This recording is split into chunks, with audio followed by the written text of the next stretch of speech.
Middle class बहू की रसोई। सीमा सुबह सुबह नाश्ता बनाने घुसी तो अचानक काम वाली का फोन आ गया। हेलो, हाँ शांति, क्या हुआ? 9 बज रहे, तू बर्तन करने नहीं आई क्या? 2 दिन छुट्टी पर रहेगी, पर क्यों? हेलो हेलो, अरे फोन काट दिया। जरा बताती हूँ क्या हुआ बहू, किस पर गुस्सा कर रही हो? शांति 2 दिन की छुट्टी लेकर फिर चली गई, परसों आएगी। बोली नहीं क्यों की छुट्टी, फोन काट दिया। बहू इस महीने कितनी छुट्टियां ली हैं शांति ने? 3 ले चुकी है पापा जी। लिख लो डायरी में, 4 से ऊपर लेगी तो काट लेना पैसा। बर्तन तो कर लूं पहले, रसोई साफ करूंगी फिर बनाऊंगी कुछ। अरे बहू रात की दाल रखी है, मैं दाल का आटा गूंथ कर पराठे बना देती हूँ, तब तक तुम बर्तन धो लो। मम्मी आप आज फिर दाल के पराठे बना रही हैं? पता नहीं हमारे घर में ये रात की बची हुई चीजों पर एक्सपेरिमेंट क्यों होता है। खासकर रात की दाल पर। दादी को तो कुछ न मिले तो बस दाल के पराठे याद आते हैं। मेरी सहेली है पायल, उसके घर एक दिन कॉलेज से आते हुए मैं चली गई भाई साहब। पहले तो उसका इतना आलीशान घर है, ऊपर से रसोई इतनी बड़ी है ना मम्मी, समझ लो हमारी 3 रसोई मिलकर 1 रसोई बनेगी। अब सुनो।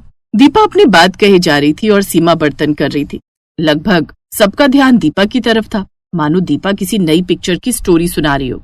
सबसे पहले तो इतना बड़ा डाइनिंग टेबल, मैं पायल के साथ बैठ गई। डाइनिंग टेबल, वो आपने देखा है दादी जैसा डाइनिंग टेबल वो सास बहू सीरियल में होता है, एक जग में, वो भी कांच का जग जिसमें ऑरेंज जूस होता है। पीना किसी ने नहीं, बस शो ऑफ के लिए। एक जग में दूध था, एक केतली चाय की भी रखी हुई थी। नौकर ये मक्खन लगा लगा कर आलू के पराठे ला ला कर रख रहे थे, पर सबने खाया क्या? क्या? Bread omelette. बस एक एक ब्रेड पर उसकी मम्मी ने हल्का हल्का बटर लगाया, साथ में ऑमलेट, और सबने नाश्ते में वही खाया। तो वो आलू के मक्खन वाले पराठे किसने खाए? किसी ने नहीं। फिर तो ये खाने की बर्बादी हुई ना। मम्मी ये बड़ी रिच फैमिली की रसोई में ऐसा ही होता है, दिन भर खाता कोई कुछ नहीं, बस बनाने का शौक है। पायल बोल रही थी कि उसके घर तीनों टाइम अलग अलग डिश बनती हैं। दीपा इससे पहले कुछ कहती कि तभी सास बोली, बहू देसी घी खत्म हो गया है क्या? डिब्बा तो खाली है। देसी घी खत्म हो गया? अभी पिछले हफ्ते तो आधा किलो लाया था। क्या करते हो घी का? इतना देसी घी 1 हफ्ता चलेगा तो फिर तो बजट हिल जाएगा ना।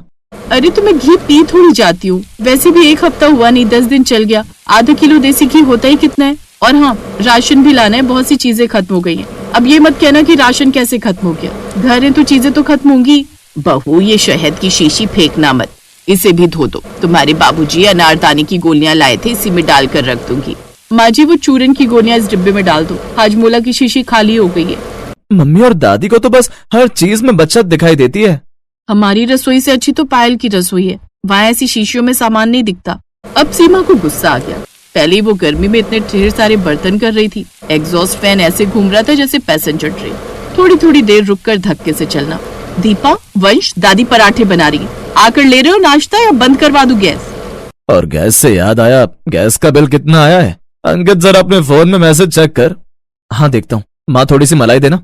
रात की कोई सब्जी नहीं रखी क्या? रात को क्या बनाया था? दाल। दीपा परसों रात का एक करेला रखा होगा, फ्रिज में से निकालकर माइक्रोवेव में गर्म करके पापा को दे दो। दीपा जैसे ही माइक्रोवेव ऑन करती है, एक चिंगारी के साथ वो बंद हो जाता है। दोबारा चला, ये भी सर्विस मांग रहा है। सुनो, नई चिमनी तो इस जन्म में मिलने से रही, कम से कम ये एग्जॉस्ट ही ठीक करवा दो। हाँ ठीक है, अभी बुला लाता हूँ। वो शाम को बोल दियो आ जाएगा। मोहन ज्यादा पैसे मांगता है। ठीक है पापा। कुछ देर बाद बिजली वाले से रसोई में जंग चल रही थी। बाबूजी 250 रुपए हुए, 2 पार्ट बदले इसके। देख श्याम, पहले हम मोहन को बुलाते थे, पर अब वो ज्यादा पैसे मांगता है। तुझे इसीलिए बुलाया है कि तेरा काम भी सही है और तू पैसे भी सही लेता है। अब रख ले, ठीक है, 150 रुपए। 150 रुपए देकर युद्ध समाप्त हो गया, पर अगले दिन एक और नई मुसीबत आ गई। ये फ्रिज का पानी भी ठंडा नहीं हो रहा। अंकित, दूध भी फट गया, तुम फ्रिज वाले को फोन कर दो, देख जाएगा। गैस खत्म हो गई होगी। एक काम कर अंकित, वो दिनेश फ्रिज वाला है ना, उसे फोन कर दे। पापा वो दुकान तो कब की बंद हो गई? पापा मैं ऑनलाइन देखती हूँ, कोई फ्रिज सर्विस वाला होगा। पैसे ज्यादा ना मांगे। पापा जी वो तो फ्रिज देखकर ही बताएगा फ्रिज में हुआ क्या है। दीपा ऑनलाइन फ्रिज वाले को बुलाती है। गैस खत्म हो गई, 1800 रुपए लगेंगे। 1800 रुपए? अरे अरे तो कोई जुगाड़ कर दो भैया, इतने पैसे सही लगा लो भैया। 6 महीने की गारंटी दूंगा, पर अरे कुछ कम में काम हो जाए, कुछ ऐसा कर दो। तो एक काम करो अंकल जी, अभी इसमें आधी गैस पड़ी हुई है, मैं जितनी खाली उतनी भर देता हूँ, उसमें से 800 कम हो जाएगा। अब जब तक चल जाए, वैसे आराम से काफी चल जाएगी। ठीक है तो डाल दो भाई। फ्रिज वाला 800 में फ्रिज ठीक करके चला जाता है। ये हम मिडिल क्लास वालों के साथ अक्सर ऐसा ही होता है। चलती रहे तो सालों चले और एक चीज खराब हो तो सारी चीजें एक साथ खराब हो जाती हैं। सीमा की रसोई में भले ही जुगाड़ चलता था, पर उस जुगाड़ में भी ढेर सारा प्यार छिपा होता था। जैसे कि उदाहरण के तौर पर एक दिन यही लेते हैं जब जीते रहो वंश बेटा, भगवान तुम्हें तरक्की दे। दीपा देख, तेरे से ज्यादा नंबर लाया है मेरा वंश। वो तो है, तो क्यों ना आज के दिन हम सब मिलकर इस खुशी को सेलिब्रेट करें। हाँ पापा, चलो ना आज कहीं बाहर चलते हैं। ठीक है, रेस्टोरेंट चलते हैं। पर मैंने तो राजमा उबालने के लिए रख दिए। कोई बात नहीं बहू, राजमा कल काम आ जाएंगे। कभी कभी तुम्हें भी तो आराम चाहिए। हाँ हाँ चलो, बढ़िया रिजल्ट आने की खुशी में होटल चलेंगे। उस दिन सब लोग मिलकर वंश के अच्छे नंबर आने की खुशी में होटल पहुंचते हैं। अभी सब बैठे ही थे कि तभी दीपा की नजर उसकी सहेली पायल पर जाती है। पायल? अरे ये तो पायल है। पायल पायल, अरे दीपा तुम? हाँ, वो वंश का रिजल्ट आया, उसी खुशी में हम यहाँ डिनर के लिए आए। और तुम? वो आज मॉम डैड किसी पार्टी में गए हैं, तो अपने और भाई के लिए कुछ खाने लेने आई थी। कुक छुट्टी पर है, वरना वो बना जाती है। मम्मी नहीं बना कर गई कुछ? मॉम खाना नहीं बनाती है, कुक ही बनाती है। अच्छा मैं चलती हूँ, बाय। भाई बाहर वेट कर रहा है, बाय। पायल के जाने के बाद सब सीमा की तरफ देख रहे थे। माँ जी, वो दीपा क्या कह रही थी? रिच फैमिलीज में डाइनिंग टेबल पर जूस, दूध, चाय, पराठे, ये वो ऐसा वैसा। अरे बच्चों, हम मिडिल क्लास लोगों की एक बस यही खासियत होती है, परिवार और रिश्तों को साथ लेकर चलते हैं। दूर के ढोल सुहावने होते हैं दीपा बिटिया। मम्मी और आप दोनों हम सबका बहुत ख्याल रखते हो। और मम्मी, आपकी और दादी की रसोई सबसे बेस्ट रसोई है, जहाँ हमें आप दोनों के हाथ का बढ़िया बढ़िया खाना खाने को मिलता है। और फिर सब हंसी खुशी मिलकर होटल में खाना खाते हैं। अगली दोपहर अचानक नई चिमनी देखकर सीमा हैरान रह जाती है। चिमनी? हाँ, अब मेरी माँ और पत्नी सारा दिन गर्मी और धुएं में खाना बनाती है, तो मेरा भी तो फर्ज बनता है कि मैं दोनों की सेहत का ख्याल रखूं। चिमनी के सही रेट मैंने लगवाए थे जान की। सबके चेहरे पर खुशी आ जाती है। यही तो है मिडिल क्लास फैमिली का अपनों के लिए फिक्र और अपनापन, जिसमें छोटी छोटी चीजों से बड़ी बड़ी खुशियों को पाया जाता है।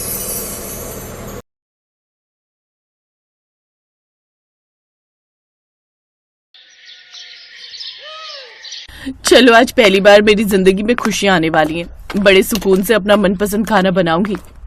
शालू खुशी खुशी किचन में गई, लेकिन वहां उसने कुछ ऐसा देखा जिसकी उसे क्या, किसी को भी उम्मीद नहीं होगी। उसने देखा कि किचन में चूल्हा ही नहीं था। ये क्या हुआ? इस किचन में तो चूल्हा ही नहीं है। बिना चूल्हे के मैं खाना कैसे बनाऊंगी? इन लोगों को लगा होगा कि मैं बिना चूल्हे के खाना बना ही नहीं पाऊंगी। अब देखो मैं क्या करती हूँ। शालू ने सभी हरी सब्जियों को अच्छे से काट लिया। चलो, ये तो डाइटिंग वाला खाना बनकर तैयार हो गया, लेकिन इसे खाएंगे किसके साथ? अब इन लोगों को लग रहा होगा कि रोटी बनाने के लिए तो चूल्हे की जरूरत पड़ेगी ही, लेकिन उसका भी इलाज है मेरे पास।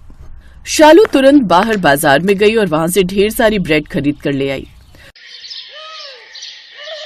सासू माँ, ससुर जी, आदित्य, आ जाइए, खाना लग गया है। ये सुनकर तीनों हैरान हो गए, क्योंकि तीनों एक ही कमरे में बैठे थे और अपनी बहू की हार का इंतजार कर रहे थे। क्या आप लोगों ने भी वही सुना जो मैंने सुना? हाँ, मैंने भी वही सुना, लेकिन मुझे एक बात समझ में नहीं आ रही है कि उसने बिना चूल्हे के खाना आखिर बनाया कैसे।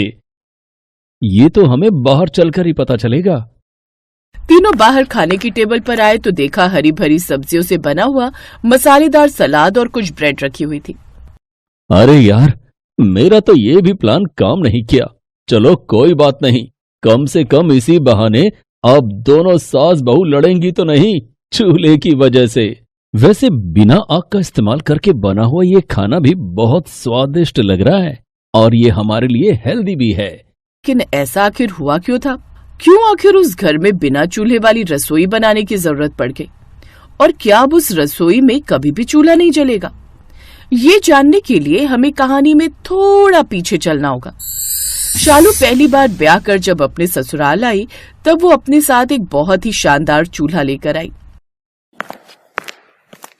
देख बहू, पहली बात तो हम दहेज के सख्त खिलाफ हैं, लेकिन फिर भी तू चूल्हा लेकर आई है तो इसे चुपचाप स्टोर रूम में रख दे, क्योंकि किचन में तो वही चूल्हा इस्तेमाल होगा जो मुझे दहेज में मिला था। ठीक है सासू माँ, इसमें कौन सी बड़ी बात है। जब तक वो चूल्हा चल रहा है तब तक उसे चलाएंगे, जब वो खराब हो जाएगा तब मैं अपना वाला चूल्हा निकाल लूंगी। शालू ने अपना चूल्हा स्टोर रूम में रख दिया और किचन में जाकर अपनी सास के चूल्हे पर खाना बनाने लगी। खैर, शालू खाना बनाकर जब टेबल पर लाई तो वहां पर उसके सास ससुर आदित्य सब पहले से ही बैठे थे। बहू, तेरी माँ ने तुझे खाना बनाना नहीं सिखाया था क्या? इतना वक्त लगता है खाना बनाने में। सासू माँ, आप मुझे कुछ भी कह लीजिए, लेकिन मेरे मायके वालों को कुछ भी कहने की जरूरत नहीं है। और खाना आपके चूल्हे की वजह से देर से बना है। इतना धीरे धीरे जलता है कि पूछो ही मत। इतने स्लो मोशन में तो राघव भी डांस नहीं करता। तू क्या हे कर रहा है? वो मेरे चूल्हे को बुरा कह रही है और तुझे हंसी आ रही है। अरे तो उसमें बुरा मानने वाली क्या बात है? बहू बिल्कुल सही तो कह रही है। तुम्हारा चूल्हा बहुत पुराना हो चुका है, कई बार तो उसे रिपेयर करवा चुके हैं। अब उसे स्टोर रूम में रख दो। शाम को उसके ससुर ने कहा, अरे बहू, जरा चाय बना दोगी क्या? ससुर जी ऐसे क्यों बोल रहे हैं? आपको तो मुझे आदेश देना चाहिए। मेरा भी चाय पीने का मन है। मैं हम तीनों के लिए चाय बना देती हूँ। सासू माँ को भी बुला लीजिए। शालू किचन में गई, चाय का बर्तन गैस पर रखा और चूल्हा जलाने की कोशिश करने लगी, लेकिन गैस जलने का नाम ही नहीं ले रही थी। तभी अचानक किचन में गैस की महक आने लगी। सासू माँ के चूल्हे से तो गैस लीक हो रही है और चूल्हा जल भी नहीं रहा है। कभी कभी मन करता है इसे उठाकर कबाड़ में फेंक दूं। तभी वहां पर उसकी सास टपक पड़ी। क्या कहा तूने? मेरे चूल्हे को तू कबाड़ में फेंक देगी? खबरदार जो आज के बाद मेरे चूल्हे के बारे में कुछ भी कहा तो। सासू माँ, ये चूल्हा अपना दम तोड़ चुका है, जलने का नाम ही नहीं ले रहा, तो मैं क्या करूं? आप ही देखिए, गैस की महक आ रही है, कहीं से आपका चूल्हा लीक हो रहा है। उन दोनों की आवाज सुनकर वहां पर शालू का ससुर भी पहुंच गया। अरे क्या हो गया? क्यों लड़ रही हो तुम दोनों बच्चों की तरह? देखिए ना आपकी बहू हमारे चूल्हे के बारे में क्या कह रही है। कह रही है कि चूल्हे को वो बाहर कबाड़ में फेंक देगी। पिताजी, आप ही देखिए ना, गैस की महक आ रही है और चूल्हा जलने का नाम ही नहीं ले रहा है। मैं जाकर अपना चूल्हा रख देती हूँ और इस चूल्हे को स्टोर रूम में रख देती हूँ। अच्छा, मैं भी तो पुरानी हो गई हूँ, मैं भी लीक करने लगी हूँ कहीं ना कहीं से, तो मुझे भी उठाकर तुम लोग स्टोर रूम में रख दो और कहीं से नई नवेली सास ले आओ। तुम तो बात का बतंगड़ बना रही हो। ठीक है, मैं तुम्हारा चूल्हा अभी रिपेयर करवा कर लाता हूँ। कुछ दिनों तक वो चलता रहा, लेकिन उसके बाद फिर से ये लो, आज फिर से चूल्हा ढंग से नहीं जल रहा है। 1 घंटा तो चूल्हा जलाने में ही लग जाता है। आज मैं खाना बनाऊंगी नहीं। धीरे धीरे रात के 10 बज गए। तभी आदित्य ने शालू को आवाज देकर बुलाया। शालू, रात के 10 बज गए हैं, मुझे सुबह काम पर भी जाना है। अभी तक खाना नहीं बना क्या? अरे कैसे बनाऊं खाना? जब चूल्हा जल ही नहीं रहा तो कैसे बनेगा? 1 घंटा तो चूल्हा जलाने में ही लग जाता है। मैं नया चूल्हा लेकर आई हूँ, वो बेचारा स्टोर रूम में रखा हुआ है, उसकी कोई इज्जत ही नहीं। अभी तक तो सब कुछ ठीक से चल रहा था। जब से तेरी बीवी इस घर में आई है तब से इस घर में हर रोज मेरे चूल्हे को लेकर लड़ाई हो रही है। ऐसा करती हूँ, इस चूल्हे को लेकर मैं ही इस घर से निकल जाती हूँ, फिर सारा मामला ठीक हो जाएगा। माँ, एक चूल्हे को लेकर इतना ज्यादा पॉजेसिव क्यों हो रही हो? हम लोग आपके चूल्हे को कहीं बाहर फेंकने तो नहीं जा रहे। उसे चुपचाप सजाकर स्टोर रूम में रख देते हैं। हर रोज आप उसके दर्शन कर लेना। शालू नया चूल्हा लेकर आई है, उसमें जल्दी खाना भी बन जाएगा। नहीं, रहने दो, मैं अपने चूल्हे को लेकर घर से भाग जाती हूँ, फिर तुम लोग अपने नए चूल्हे के साथ खाना बनाना। तुम दोनों जब देखो तब उस चूल्हे को लेकर हमेशा लड़ाई झगड़ा क्या करती हो? तुम बहू का नया चूल्हा किचन में नहीं रखना चाहती और बहू पुराने चूल्हे के साथ खाना बनाना नहीं चाहती। सासू माँ, ससुर जी, मैं उसी पर किसी तरह से खाना बना लिया करूंगी। देखा, आखिरकार जीत मेरे चूल्हे की हुई। इसीलिए कहती हूँ बहू, अपनी सास से कभी पंगा मत लेना। और शालू उसी में खाना बनाने की कोशिश करने लगी। वो बार बार चूल्हा जलाने की कोशिश कर रही थी, लेकिन चूल्हा जल ही नहीं रहा था। तभी अचानक गैस लीक होने की वजह से आग पकड़ ली। शालू की साड़ी भी जलने लगी। वो जोर जोर से चिल्लाने लगी, आदित्य बचाओ, पिताजी बचाओ, बचाओ। आदित्य ने बाल्टी भर भर कर जल्दी से पानी डाला और थोड़ी देर में आग बुझ गई। 3 दिन के इलाज के बाद शालू ठीक होकर वापस घर आ गई। पड़ गई तुम्हारे कलेजे को ठंडक। ये तो अच्छा हुआ कि वक्त पर आदित्य ने पानी डाल दिया, वरना कुछ भी हो सकता था शालू के साथ। अब क्या उसे भगवान के पास पहुंचा कर ही मानोगी? बहू मुझे माफ कर दो, मुझे अपने चूल्हे पर अहंकार हो गया था। आज जो तेरे साथ हुआ है कल वो मेरे साथ भी हो सकता है। किसी की जिंदगी के साथ खिलवाड़ करने का मेरा कोई हक नहीं। आदित्य बेटा, मेरा चूल्हा स्टोर रूम में रख दे और जो चूल्हा बहू लेकर आई है उसे रसोई घर में रख दे। आदित्य ने नया वाला चूल्हा रसोई घर में रख